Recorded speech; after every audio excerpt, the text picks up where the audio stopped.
손녀 결혼식에서 눈이 마주친 순간 나는 20살로 돌아가 있었습니다. 남편을 먼저 보낸 지 5년째 나는 이제 누구의 아내가 아니라 손녀 할머니로만 불리는 삶에 조금씩 익숙해져 가고 있었습니다. 아침에 눈을 뜨면 옆자리는 여전히 비어 있고 혼자 끓인 된장찌개는 늘 절반이 남아 냉장고 한쪽을 차지했습니다.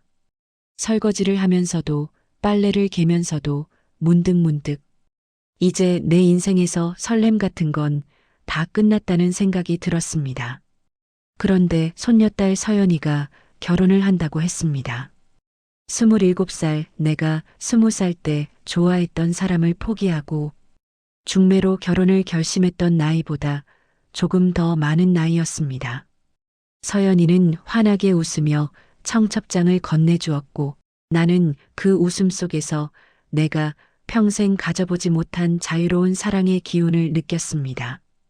결혼식 준비는 생각보다 분주했습니다.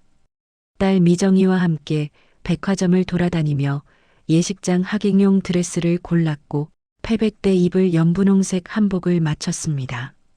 거울 앞에서 한복을 입어보는데 거울 속 내 모습이 낯설었습니다.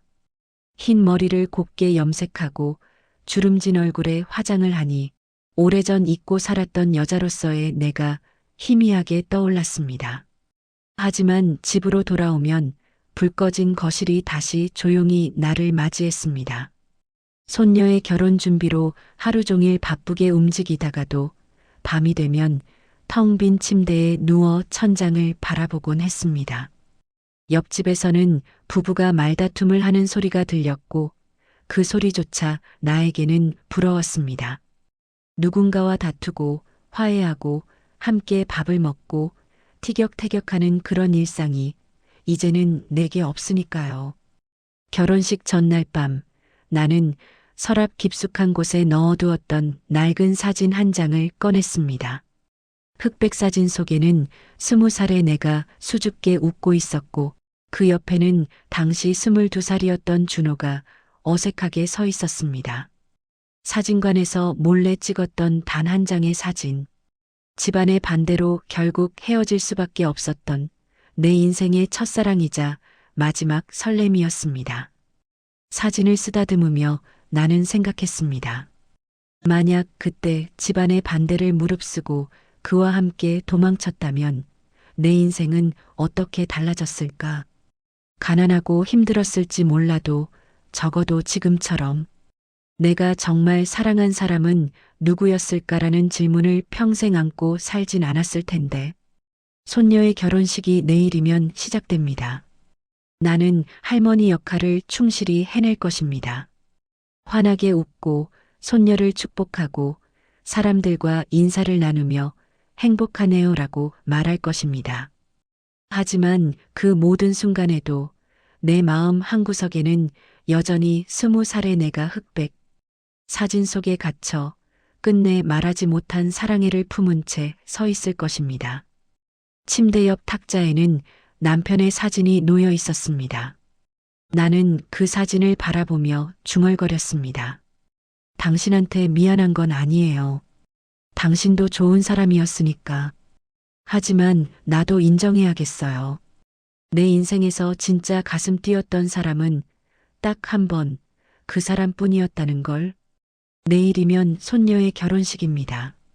새로운 사랑이 시작되는 자리에서 나는 끝난 사랑을 추억하며 조용히 앉아 있을 것입니다. 그렇게 내 인생의 설렘도 함께 묻어버릴 생각이었습니다. 결혼식 당일 아침 나는 평소보다 1시간 일찍 일어나 머리를 말끔히 빗었습니다.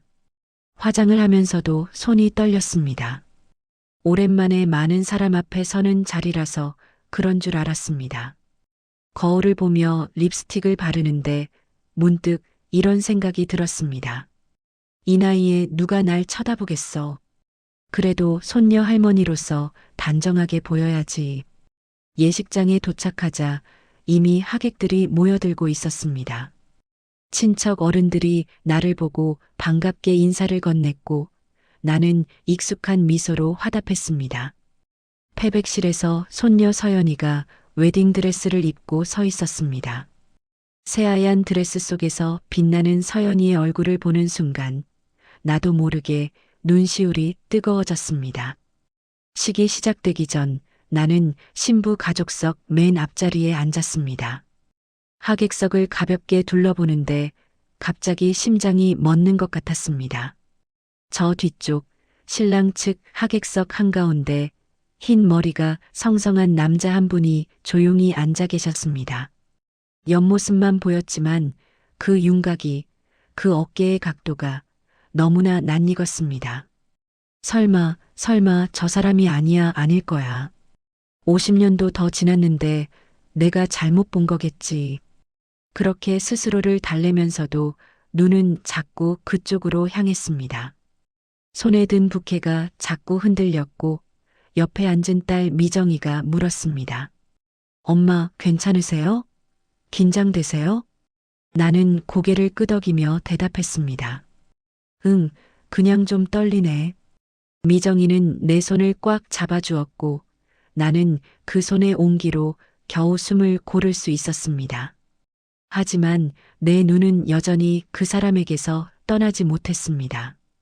행진곡이 울려 퍼지고 서연이가 아빠 팔을 잡고 천천히 입장했습니다. 모두가 일어나 신부를 바라보는 순간 나도 자리에서 일어났습니다. 그리고 그때 그 사람도 일어나면서 고개를 이쪽으로 돌렸습니다. 우리의 눈이 마주쳤습니다. 세상이 멈춘 것 같았습니다. 분명 50년이 넘는 세월이 흘렀건만 그 눈빛만은 그대로였습니다. 조금 더 깊어진 주름, 희끗희끗한 머리, 그 모든 것이 달라졌지만 나를 바라보는 그 눈빛만큼은 20살 때 그대로였습니다. 준호였습니다. 김준호. 내가 평생 잊지 못했던 그 사람이었습니다. 나는 황급히 고개를 돌렸습니다. 심장이 터질 것처럼 뛰었고 손바닥에는 땀이 흥건했습니다. 서연이가 단 위로 올라가고 주례 선생님이 말씀을 시작했지만 나는 한마디도 귀에 들어오지 않았습니다. 그저 저 뒤에 그 사람이 앉아 있다는 사실만이 머릿속을 꽉 채웠습니다. 식이 진행되는 내내 나는 고개를 돌리지 않으려 애썼습니다. 하지만 온몸의 신경은 모두 저 뒤쪽을 향해 있었습니다. 그 사람도 나를 보고 있을까? 나를 알아봤을까? 아니면 그냥 지나가는 하객 중 한 명으로 생각하고 있을까? 생각이 꼬리에 꼬리를 물었고 나는 부케를 너무 세게 쥐어 손에 자국이 났습니다. 주례사가 끝나고 신랑 신부가 서로에게 반지를 끼워주는 순간 나는 슬쩍 뒤를 돌아봤습니다. 그 사람도 정면을 보고 있었지만 그의 손이 미세하게 떨리고 있는 것을 알 수 있었습니다. 무릎 위에 놓인 그의 손은 마치 무언가를 꾹 참고 있는 것처럼 꽉 쥐어져 있었습니다. 식이 끝나고 사진 촬영이 시작되었습니다. 가족 사진, 친척 사진, 친구들 사진. 나는 손녀 옆에 서서 환하게 웃었지만 머릿속은 온통 혼란스러웠습니다. 그 사람이 여기 왜 온 걸까? 신랑 측 친척인가? 아니면 친구인가? 어떻게 50년 만에 이렇게 다시 만나게 된 걸까? 사진 촬영이 끝나고 사람들이 뷔페장으로 이동하기 시작했습니다. 나는 자리에서 일어나 화장실로 향했습니다. 거울 앞에 서서 얼굴에 물을 조금 적시며 심호흡을 했습니다. 진정해, 영수가. 그냥 우연이야. 50년 전 일이잖아. 이제 다 지난 일이야.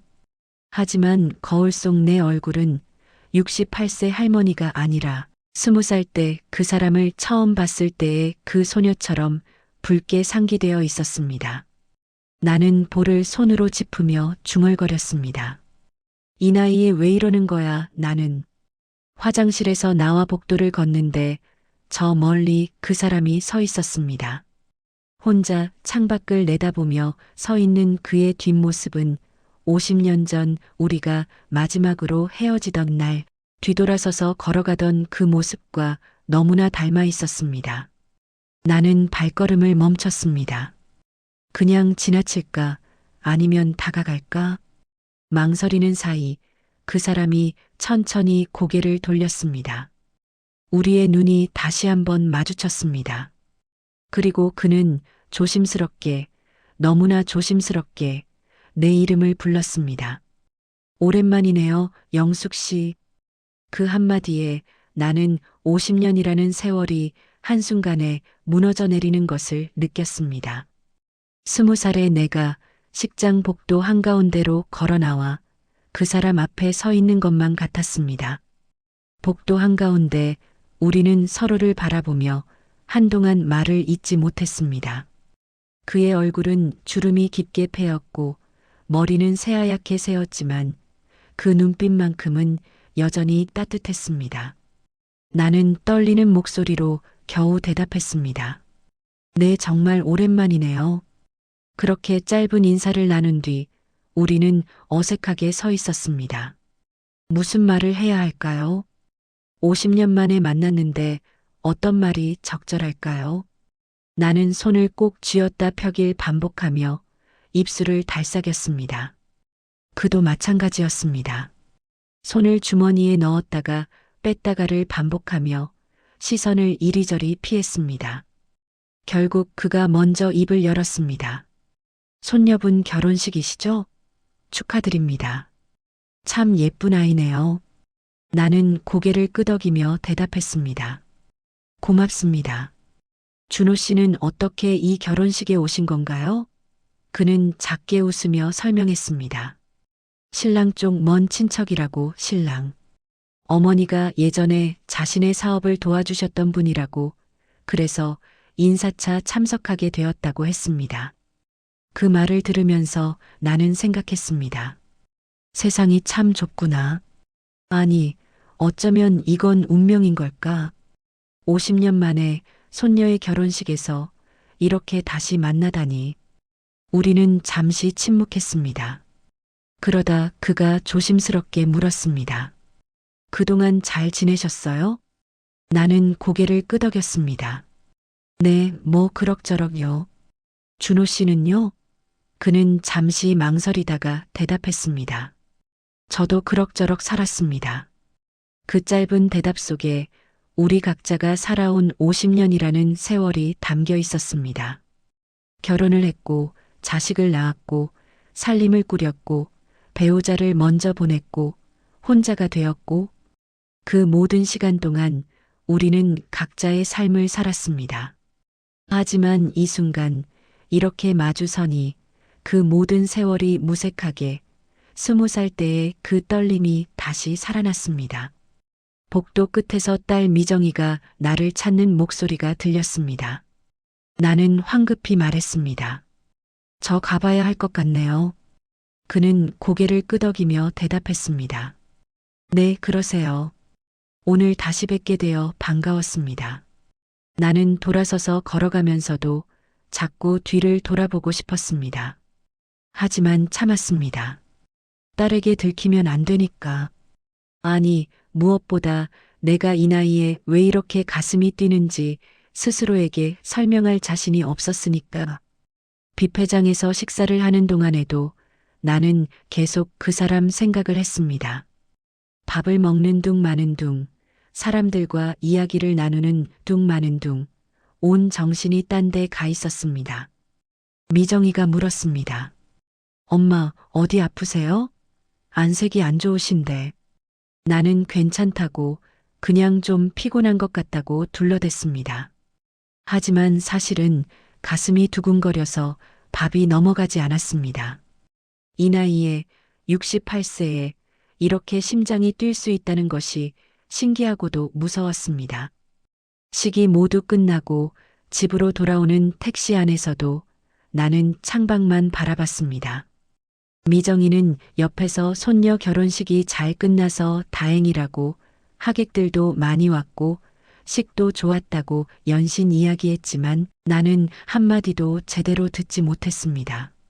머릿속에는 오직 그 사람의 얼굴만 떠올랐습니다. 집에 도착해서 한복을 벗고 화장을 지우고 평소 입던 편한 옷으로 갈아입었습니다. 거울을 보니 다시 68세 할머니로 돌아와 있었습니다. 하지만 가슴속 어딘가에는 20살 소녀가 여전히 살아서 숨쉬고 있었습니다. 침대에 누워서도 잠이 오지 않았습니다. 천장을 바라보며 나는 생각했습니다. 그 사람도 나처럼 배우자를 먼저 보냈을까? 혼자 살고 있을까? 나를 보고 무슨 생각을 했을까?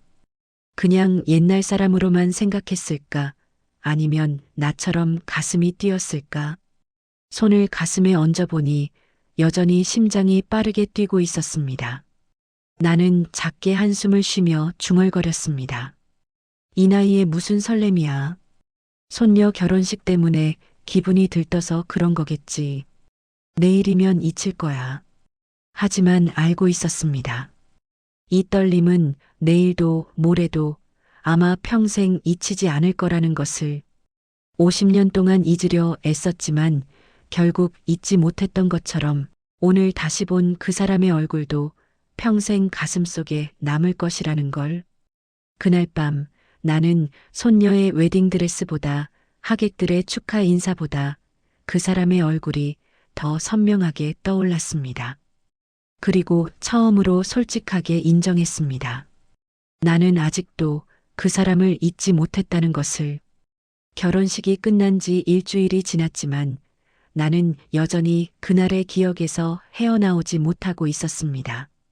설거지를 하다가도 빨래를 널다가도 슈퍼에서 장을 보다가도 문득 그 사람의 얼굴이 떠올랐습니다. 그리고 그럴 때마다 가슴 한쪽이 저릿하게 아팠습니다. 손녀 서연이에게서 전화가 왔습니다. 신혼여행에서 돌아왔으니 양가 가족끼리 작은 모임을 갖자고 했습니다. 신랑 쪽 가족들과도 인사를 나누고 결혼 선물도 주고받고 그렇게 자연스럽게 가까워지면 좋겠다고 했습니다. 나는 그저 그렇다고 대답했습니다. 하지만 마음 한구석에서는 혹시 그 사람도 올까 하는 기대가 슬며시 고개를 들었습니다. 모임 당일 나는 평소보다 한참을 고민하며 옷을 골랐습니다. 너무 화려하면 이상하고 너무 수수하면 초라하고 결국 연한 베이지색 블라우스에 검정 바지를 입었습니다. 화장도 조금 더 신경 써서 했습니다. 거울을 보며 립스틱을 바르는데 문득 이런 생각이 들었습니다. 나 지금 뭐 하는 거야? 이 나이에 누굴 위해 꾸미는 거야? 식당에 도착하니 이미 사람들이 모여 있었습니다. 서연이 부부, 신랑 부모님, 그리고 몇몇 친척들. 나는 자리에 앉아 인사를 나누며 슬쩍 주변을 둘러봤습니다.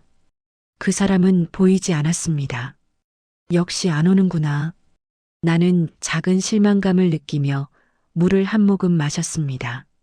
그런데 식사가 시작되고 얼마 지나지 않아 식당 문이 열리며 누군가 들어왔습니다. 돌아보니 준호였습니다. 그는 조금 늦었다며 미안하다는 인사를 건넸고 신랑 어머니가 괜찮다며 빈자리를 가리켰습니다. 그 자리는 공교롭게도 내 맞은편이었습니다. 우리는 눈이 마주쳤고 그는 작게 고개를 숙여 인사했습니다. 나도 어색하게 미소 지으며 답했습니다. 그리고 다시 고개를 숙여 밥을 먹는 척했지만 사실 젓가락을 든 손이 미세하게 떨리고 있었습니다. 식사를 하는 동안 우리는 눈을 마주치지 않으려 애썼습니다. 하지만 가끔, 아주 가끔 시선이 스치면 서로 황급히 고개를 돌렸습니다. 그 순간마다 가슴이 쿵 하고 내려앉는 것 같았습니다. 식사가 끝나고 사람들이 커피를 마시며 담소를 나눴습니다. 나는 화장실에 다녀온다며 자리에서 일어났습니다.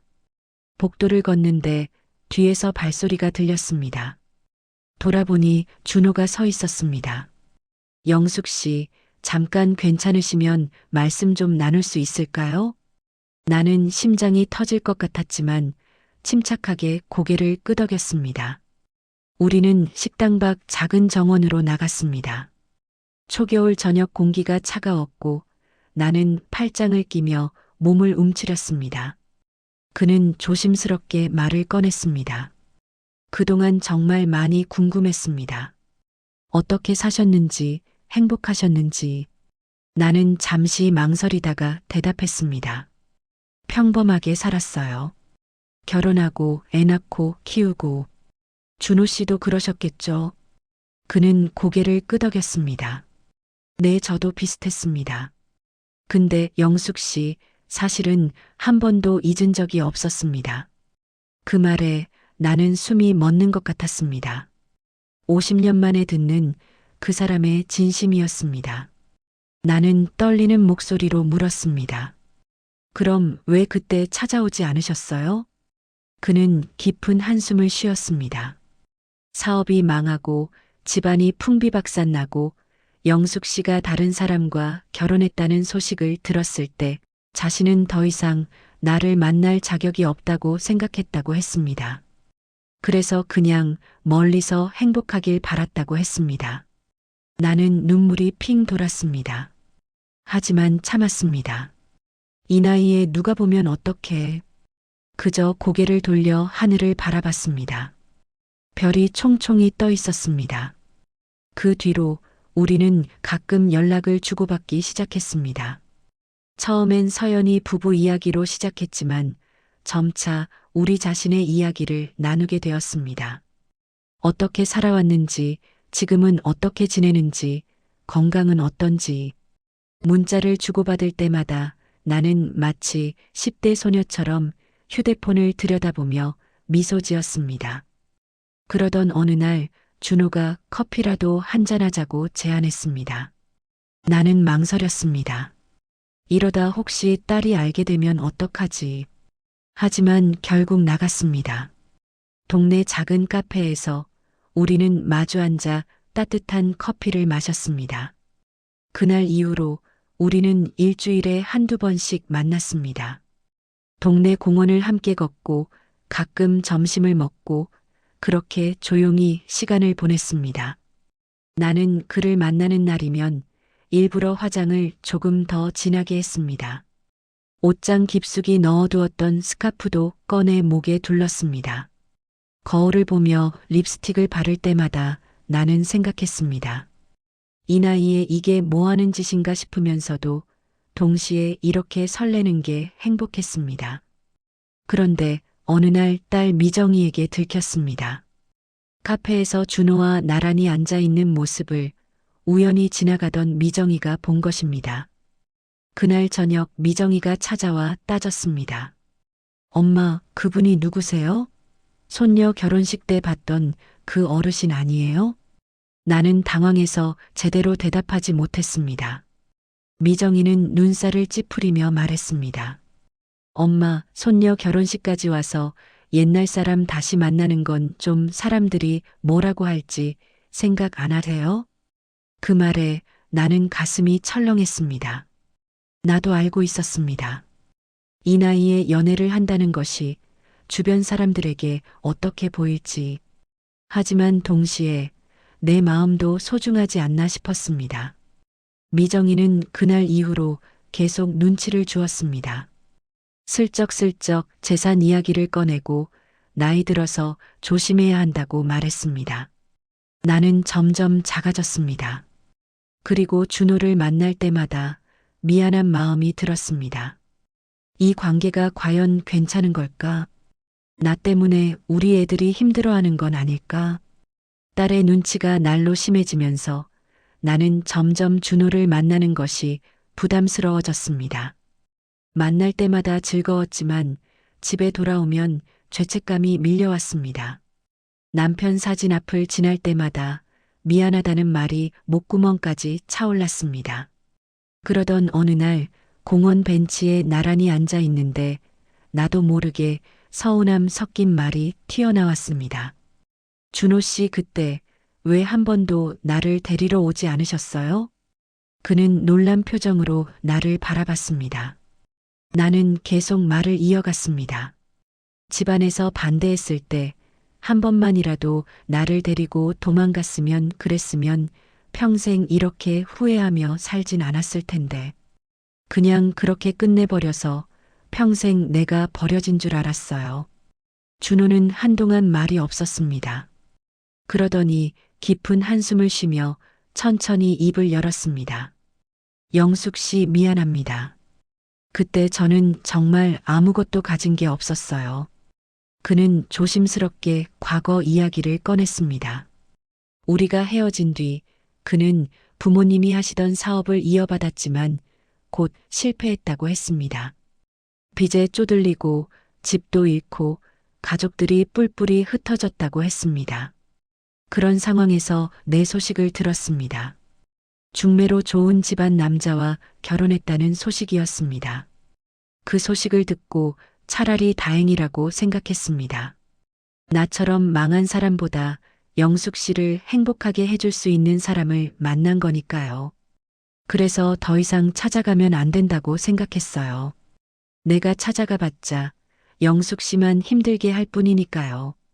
나는 그의 말을 들으며 가슴 한쪽이 무너져 내리는 것을 느꼈습니다. 50년 동안 오해하고 살았습니다. 그가 나를 버렸다고 사랑하지 않았다고 생각했는데 사실은 그도 나만큼 아파하며 살아왔던 것입니다. 그럼 준호 씨도 결혼하셨잖아요. 준호는 고개를 끄덕였습니다. 내 부모님이 정해주신 분과 결혼했습니다. 좋은 사람이었어요. 아이도 낳고 그럭저럭 살았습니다. 하지만 영숙 씨 솔직히 말하면 평생 한 번도 당신을 잊은 적이 없었습니다. 그 말을 들으니 눈물이 핑 돌았습니다. 나도 마찬가지였으니까요. 남편과 살면서도 아이를 키우면서도 늙어가면서도 단 한 번도 이 사람을 잊은 적이 없었습니다. 흑백사진 속 22살의 그가 평생 내 가슴 속에 살아 있었습니다. 우리는 한동안 말없이 앉아 있었습니다. 겨울 공원은 쓸쓸했고 바람이 차갑게 불어왔습니다. 나는 코트 깃을 여미며 중얼거렸습니다. 이제 와서 이런 이야기를 한들 무슨 소용이 있을까요? 다 지나간 일인데. 준호는 조심스럽게 내 손을 잡았습니다. 따뜻한 온기가 전해졌습니다. 그는 말했습니다. 지나간 일이지만 지금이라도 늦지 않았다고 생각합니다. 우리 남은 시간이라도 함께하면 안 될까요? 나는 고개를 저었습니다. 손을 빼내며 말했습니다. 준호 씨, 우리 이제 나이가 몇인데요.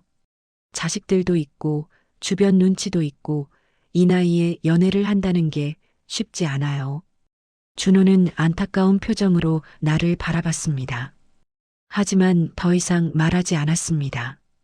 그저 고개를 끄덕이며 내 선택을 존중한다는 듯 물러섰습니다. 집으로 돌아오는 버스 안에서 나는 창밖을 바라보며 울었습니다. 사람들이 볼까봐 소리 내지 않고 조용히 눈물만 흘렸습니다. 50년 전에도 울었고 지금도 울고 있습니다.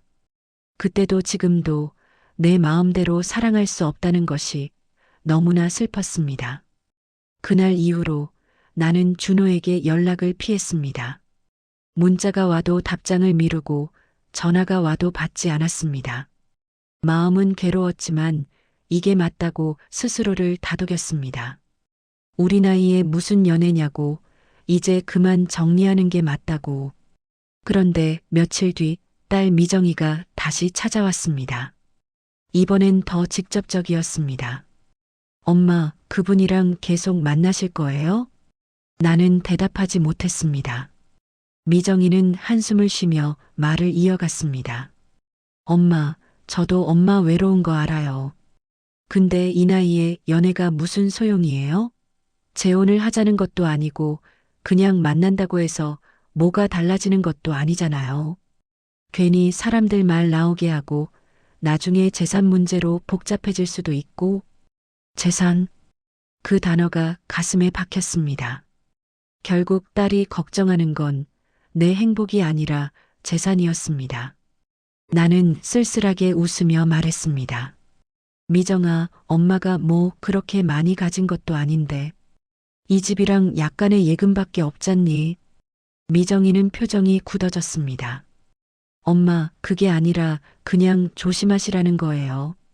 이 나이에 만나는 사람들 다 목적이 있어요. 엄마도 알잖아요. 요즘 노인들 겨냥한 사기 얼마나 많은지. 나는 더 이상 대꾸하지 않았습니다. 딸의 말이 틀린 건 아니었으니까요.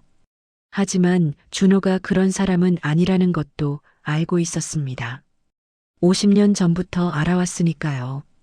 미정이가 돌아간 뒤 나는 거실 소파에 앉아 남편 사진을 바라봤습니다.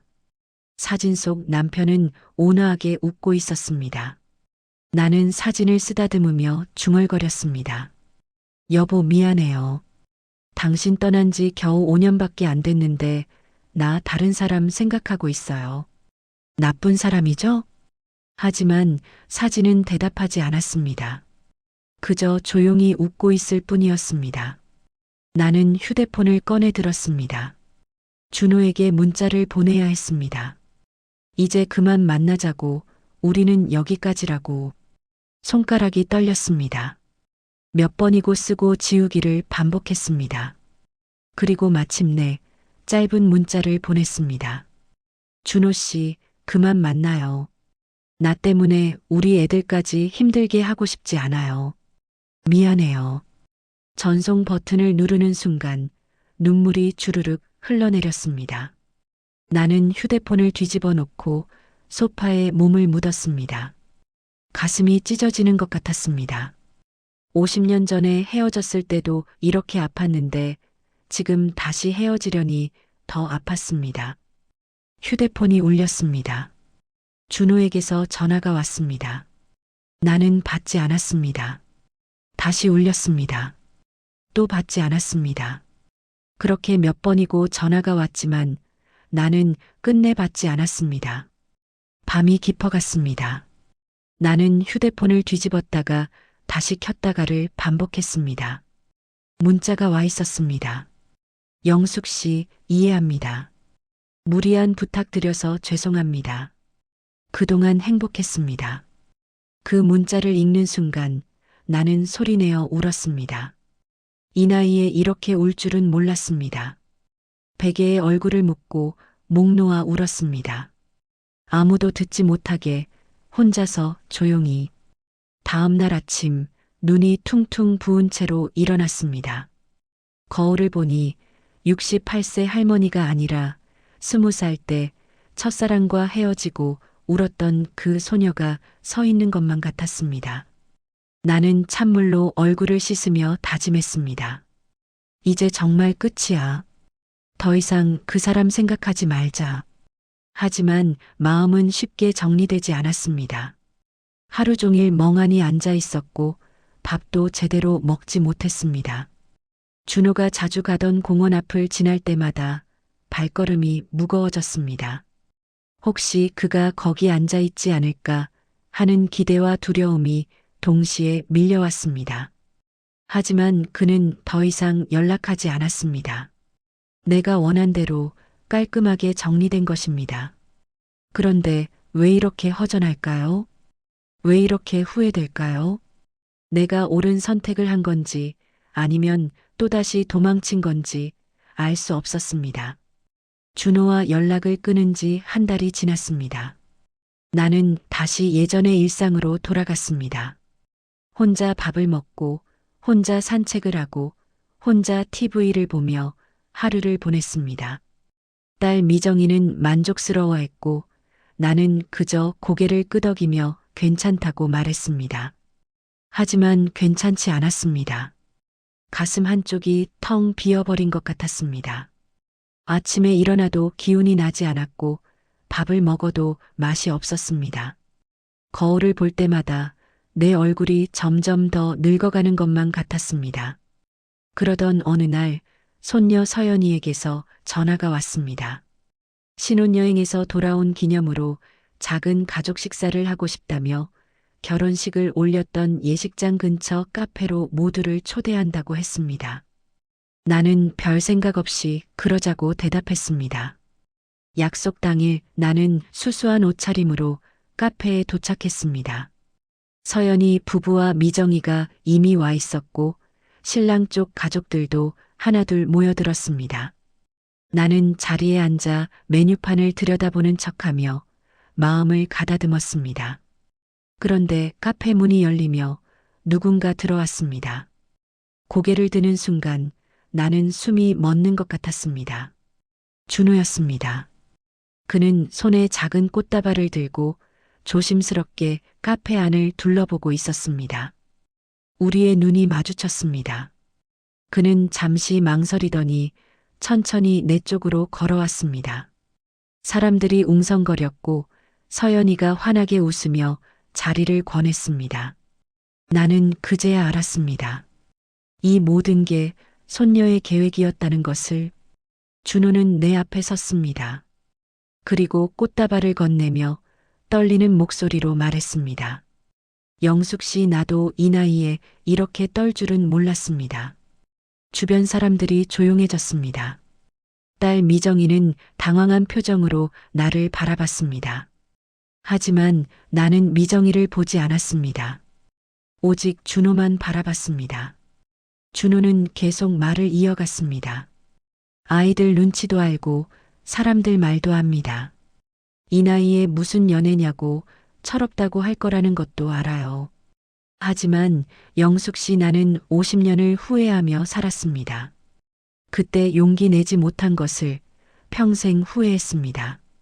그는 한 걸음 더 다가왔습니다. 이번에는 후회하고 싶지 않습니다. 남은 시간이 얼마 없다는 것도 알아요. 하지만 그 짧은 시간이라도 당신과 함께하고 싶습니다. 그래도 안 될까요? 나는 눈물이 핑 돌았습니다. 가슴이 터질 것 같았습니다. 68년을 살면서 단 한 번도 누군가 이렇게 간절하게 나를 원한 적이 없었습니다. 할머니도 아니고 엄마도 아니고 아내도 아니고 그저 영숙이라는 한 사람의 여자로서. 주변 사람들이 숨죽여 지켜보고 있었습니다. 딸 미정이는 난처한 표정이었지만 손녀 서연이는 환하게 웃고 있었습니다. 나는 떨리는 손으로 꽃다발을 받았습니다. 그리고 처음으로 솔직하게 내 마음을 들여다봤습니다. 이 나이에도 누군가가 나를 이렇게 간절히 바라봐도 되는 걸까? 나도 설레고 사랑하고 행복해도 되는 걸까? 자식들 눈치 보지 않고 세상 눈치 보지 않고 그냥 내 마음대로 살아도 되는 걸까? 눈물이 주르륵 흘러내렸습니다. 나는 꽃다발을 가슴에 안으며 떨리는 목소리로 말했습니다. 준호 씨, 나도 무서워요. 이 나이에 다시 사랑한다는 게. 근데 더 무서운 건 또다시 후회하며 사는 거예요. 준호는 눈시울이 붉어졌습니다. 나는 계속 말을 이어갔습니다. 50년 전에는 용기가 없었어요. 근데 이번에는 한 번쯤 우리 편을 들어보고 싶어요. 그 순간 카페 안에 따뜻한 박수 소리가 퍼졌습니다. 손녀 서연이가 울먹이며 박수를 쳤고 다른 사람들도 하나둘 박수를 쳤습니다. 미정이는 여전히 복잡한 표정이었지만 더 이상 반대하지 않았습니다. 준호는 조심스럽게 내 손을 잡았습니다. 따뜻했습니다. 50년 만에 다시 잡은 그 손은 주름투성이었지만 여전히 따뜻했습니다. 그날 이후 우리는 관계를 정리하기 시작했습니다. 재혼을 할 것인가, 동거를 할 것인가, 아니면 그냥 만나기만 할 것인가. 여러 가지를 고민했지만 결국 우리는 현실적인 선택을 했습니다. 각자의 집에서 지내되 일주일에 2번씩 만나기로 했습니다. 재혼을 하면 재산 문제로 자식들과 복잡해질 것이고 동거를 하면 주변 시선이 부담스러울 것이기 때문입니다. 우리는 이미 나이가 많았고 남은 시간 동안 조용히 서로에게 위로가 되는 관계로 지내고 싶었습니다. 화요일과 금요일 우리는 동네 공원에서 만났습니다. 함께 산책을 하고 벤치에 앉아 이야기를 나누고 가끔 카페에서 차를 마셨습니다. 특별한 일을 하는 건 아니었습니다. 그저 옆에 앉아 손을 잡고 같은 방향을 바라보는 것만으로도 충분했습니다. 자식들에게는 그냥 오랜 친구라고 소개했습니다. 딸 미정이는 여전히 못마땅해 했지만 더 이상 강하게 반대하지는 않았습니다. 손녀 서연이는 가끔 우리를 보며 환하게 웃었고 그 웃음이 우리에게는 큰 힘이 되었습니다. 어느 가을날 우리는 단풍이 물든 공원을 걸었습니다. 낙엽이 바스락거리며 발밑에 깔렸고 서늘한 바람이 불어왔습니다. 준호는 내 손을 꼭 잡으며 말했습니다. 영숙 씨, 후회 안 하시죠? 나는 고개를 저었습니다. 아니요. 이번에는 후회 안 해요. 우리는 버스 정류장까지 걸어갔습니다. 각자 다른 방향의 버스를 타야 했습니다. 헤어지기 전 준호는 내 손을 한 번 더 꽉 잡았습니다. 다음 주 화요일에 또 봐요. 나는 미소 지으며 고개를 끄덕였습니다. 네, 또 봐요. 버스를 타고 창밖을 바라보는데 저 멀리 준호가 손을 흔들고 있었습니다. 나도 손을 흔들었습니다. 버스가 출발하고 그의 모습이 점점 작아졌습니다. 하지만 가슴속에는 따뜻한 온기가 남아 있었습니다. 집에 돌아와 거실에 앉았습니다. 남편 사진이 여전히 탁자 위에 놓여 있었습니다. 나는 사진을 쓰다듬으며 중얼거렸습니다. 여보, 미안해요. 근데 당신도 이해해 줄 거라 믿어요. 나도 행복할 자격이 있잖아요. 사진 속 남편은 여전히 온화하게 웃고 있었습니다. 나는 그 웃음을 보며 용서받은 것 같았습니다. 손녀 결혼식장에서 다시 시작된 우리 이야기는 세상 누구에게도 자랑하지 못할 조용한 비밀이 되었습니다. 재혼도 아니고 동거도 아니고 그저 일주일에 2번 만나 손을 잡고 걷는 관계. 누군가는 철없다고 할지도 모릅니다. 이 나이에 무슨 연애냐고 비웃을지도 모릅니다. 하지만 우리는 알고 있었습니다. 이 작은 만남이 서로에게 얼마나 큰 위로가 되는지.